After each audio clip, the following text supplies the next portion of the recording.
He's the worst president in the history of our country. He's destroyed our country. We're the most admired country in the world. We're the United States of America.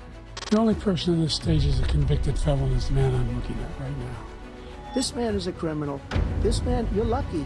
You're lucky. I did nothing wrong. What this man has done is absolutely criminal. That is simply not true. I really don't know what he said. Excuse me, with dealing with everything we have to do with, look, if... What did we just watch?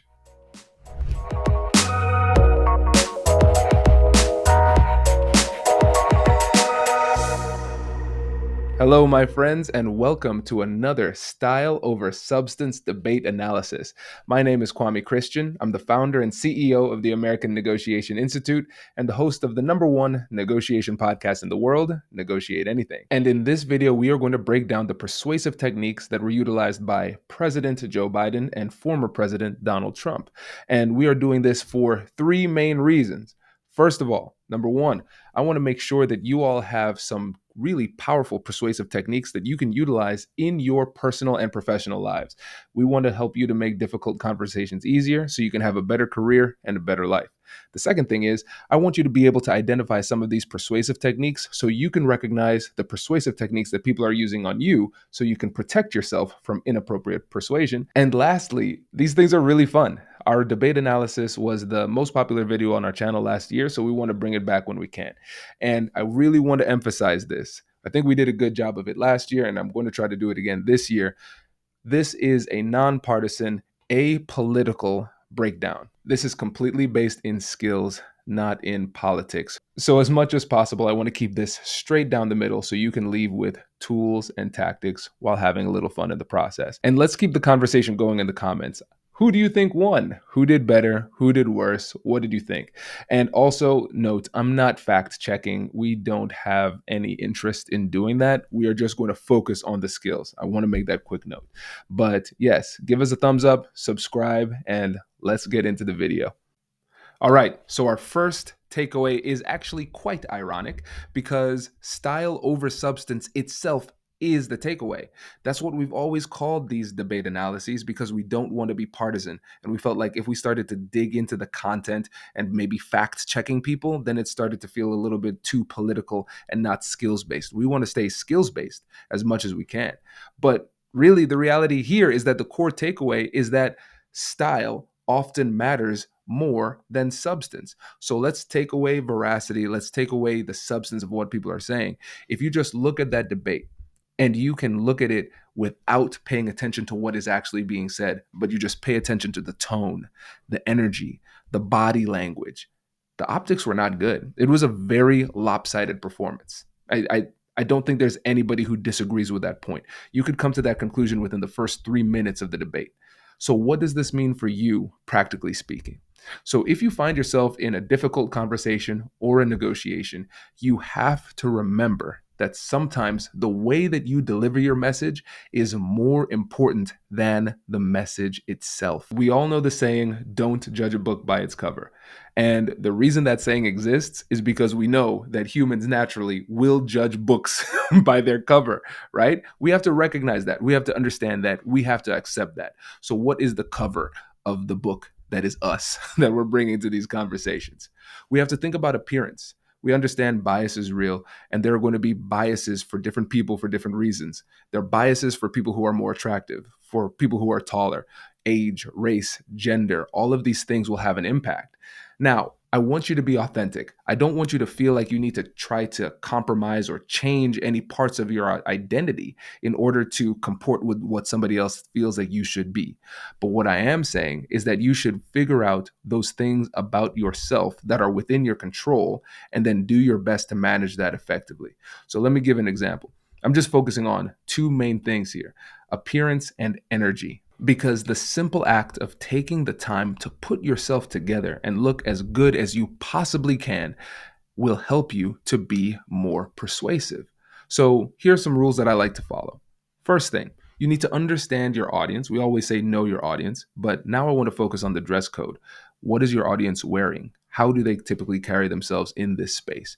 And you want to try to find a way to dress like your audience and maybe a little bit better. If you're going to deviate in the right direction, okay? But you don't want to look too much better because then it seems like you're trying to be arrogant. But if you're too casual, it doesn't seem like you are being respectful to the audience or the scenario. So there's this nice little Goldilocks zone we're going for where your appearance is not a negative distraction and hopefully, potentially, it can be a persuasive tool that you can use to convey your message in a way that is more likely to resonate with the audience. And this point about appearance is a similar point that I made in another reaction video for Better Call Saul. That one was a lot of fun, so make sure you click the link to check that one out if you're interested. The other thing is, you want to make sure that you're bringing the right energy to the negotiation. So let me tell you a story. So a few years ago, I was negotiating a massive media deal for the American Negotiation Institute.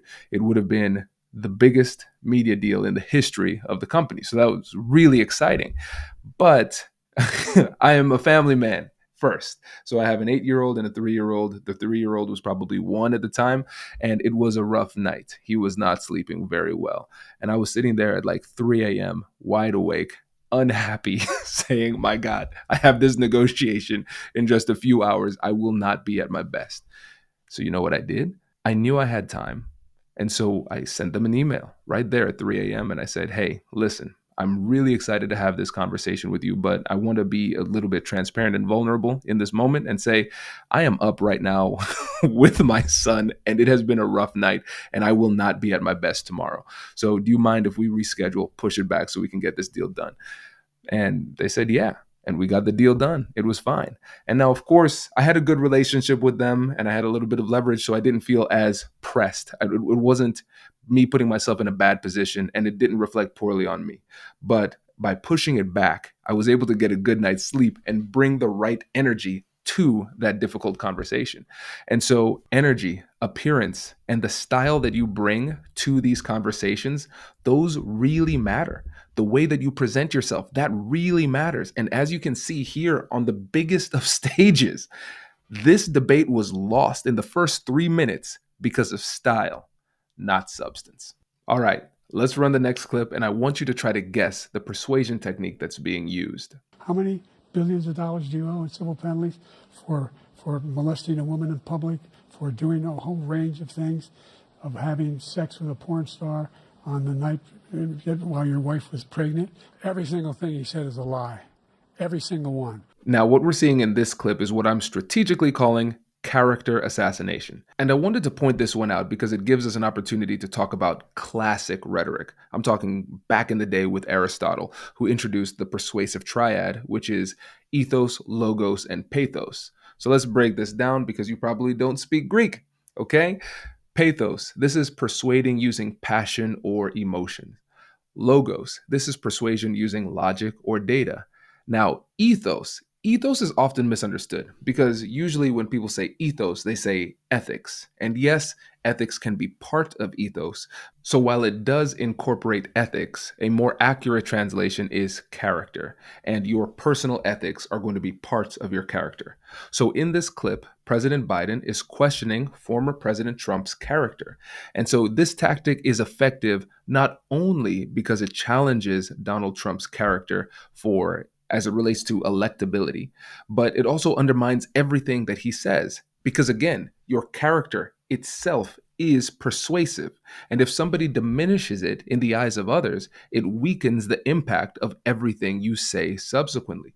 President Biden repeatedly returned to this strategy throughout the debate. Whether it was his legal troubles or things in his personal life, he kept on bringing it up, not because it was necessarily particularly relevant to the content of the debate or policy considerations, but because it would undermine his character, thus making him less persuasive and, in the eyes of people, less electable. This is why in my trainings, my keynotes, the podcast, and the books, I'm always emphasizing how important your reputation is.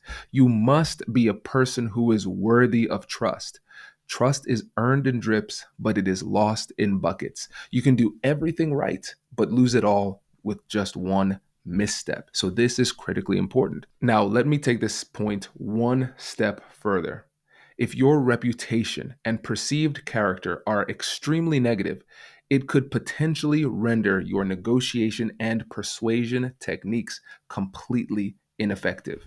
Your skills and strategies will be undermined by your negative reputation. And because of that, you must protect your reputation as much as possible. If somebody attacks your character, you need to address it immediately because it is one of the most damaging attacks that you can face. So here's an example of a tough question that we all knew was coming, and this is a great example of the importance of preparation. Let's roll the clip. I want to ask you about January 6, 2021. After you rallied your supporters that day, some of them stormed the Capitol to stop the constitutionally mandated counting of electoral votes. What do you say to voters who believe that you violated that oath? On January 6th, we had a great border. Nobody coming through, very few.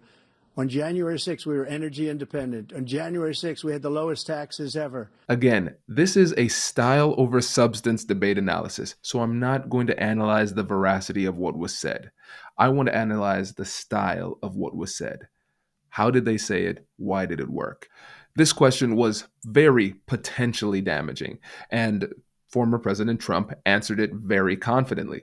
Now, with these debates, you have to understand optics are often more determinative than the content. So he passed the test in that regard. One of the things that I often see in tough negotiations is that people often do a really great job of preparing for the questions that they are going to ask the other side.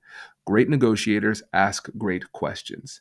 And expert negotiators also know how to answer tough questions. So I remember one time I was consulting with a company and they were concerned about a particular issue that was really damaging for them in the negotiation. And one of the people jokingly said, "Well, I hope they don't ask us anything about that." And everybody laughed. But I was not laughing. I said, "Listen, they will ask you about that thing. And you need to find a very, very clear and honest way to answer that in a way that is not damaging. So how are we going to do this? Let's talk through it. Let's work through this. And we are going to practice until you can answer it confidently." Because you have to understand, when you're talking to a negotiator, we listen differently. And so if you give an answer and there's a little bit of hesitation, it's like blood in the water for a shark. I'm going to hone in on that. You didn't say that confidently. What are you trying to hide? And then I'm going to pepper you with follow-up questions. So it's not just understanding what you're going to say. It's about drilling it until you can say it with confidence so you can say it without showing any inappropriate vulnerabilities. So if you find yourself in a conversation where you know there's going to be a tough question on a tough topic, you don't want to just have a clear and confident answer. You also want to make sure that you are regaining control of the conversation by responding immediately and asking a follow-up question. So you're going to give your answer, and then before they can follow up with a question, you ask your own question. What this does is this puts your hands on the wheel of the conversation. Now you're driving the conversation. You're steering the conversation in ways that are more beneficial to you. So you're going to answer truthfully and honestly and succinctly. You want to keep this as short as possible. Then have that question ready to go. So now they are responding to you. You don't want to find yourself in a pattern where it is them asking questions, you giving answers. You want to change that dynamic as soon as you can and ask a follow-up question so you begin to control the conversation. But it is going to be very, very difficult for you to do this if you are not prepared. Preparation is crucial, and without it, you are leaving yourself vulnerable to attack. All right, let's roll the final clips because it's 2 a.m. and I am ready to go to bed. Like these three incredible young girls over the last few days. One of them, I just spoke to the mother, and he just had the funeral for this girl, 12 years old. This is horrible what's taken place. Have you ever noticed how every politician tells emotional stories? They do this for two reasons. Number one, stories are among the most persuasive tools we have at our disposal, and our brains are wired for stories. And number two, stories can convey really complex messages in a really simple way that is easy to understand. And that's why they're utilized so frequently to teach little kids. Now, the thing is, when you think about it, now stay with me, adults are just big kids. Okay, we don't lose that thirst for stories, but a lot of times we shy away from that in our professional lives. So I want to encourage you to lean into that. Now, think about this.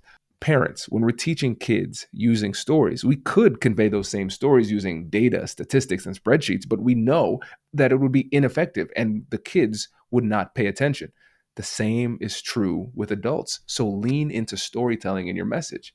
But now let's go deeper. I'll give you some bonus content here. What else do you see in this clip? It's not just that they're telling a story, it's that the story is very, very emotional.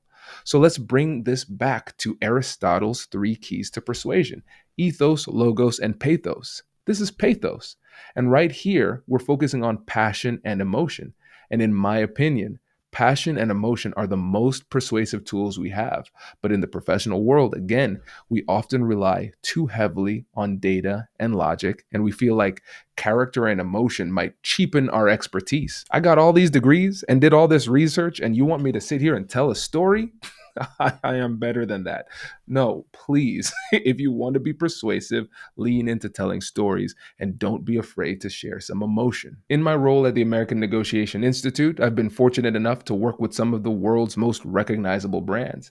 And one point that I make sure to emphasize to all of my clients in our keynotes and our trainings is this specific point. There is a big difference between being right and being persuasive. If you are a person who has ever been in a relationship or have had a significant other, you know that there's a difference between being right and being persuasive. You might have all of the facts, data, and logic on your side, and that might get you absolutely nothing in the difficult conversation or negotiation. We have to focus on persuasion. And sometimes persuasion requires you to shift away from the data and logic and lean into the emotion. So always remember, one of the most persuasive tools in your disposal is the appeal to emotion. Don't be afraid to lean into that in your next difficult conversation. All right, so that is all I have for you for tonight. I am ready to go to bed, but make sure to give us a thumbs up and subscribe if you appreciate that content. And also keep the conversation going in the comments. Who did you think won? Why did you think they won? What did you see that I missed? And also give me feedback. We're building up this YouTube channel. I'm going to make mistakes, so don't be afraid to call me out. Let me know what you saw, because all of their feedback, positive or negative, helps me to grow and get better and helps us to serve you, because we believe the best things in life are on the other side of difficult conversations. And our goal is to help you to live a better life, one difficult conversation at a time. I'll catch you later.